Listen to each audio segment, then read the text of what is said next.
هعمل معاكم النهاردة بطاطس بطريقة مختلفة. القطعة فيها 57 سعر حراري وطعمها تحفة.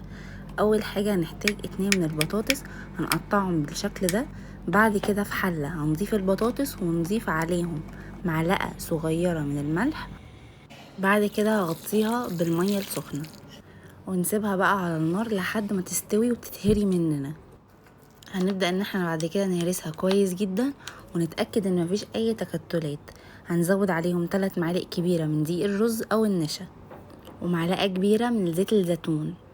بعد كده هنزود معلقة صغيرة من الملح ونبدأ ان احنا نعجن البطاطس مع المكونات كويس جدا. هتتشكل معانا عجينة بالشكل ده.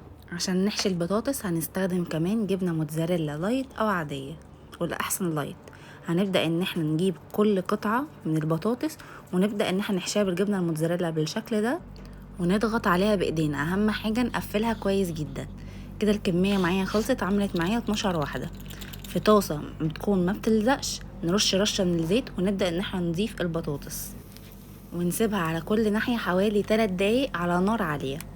نبدأ ان احنا نقلبها بالشكل ده ونسيبها على الناحية التانية برضو 3 دقايق وكده تكون جهزت معانا. طعمها حقيقي حلو جدا وكمان مقرمشة من بره وطرية من جوه. ممكن ناكلها جنب بيض مسلوق. ولو عجبتكم الوصفة قولي رأيكم.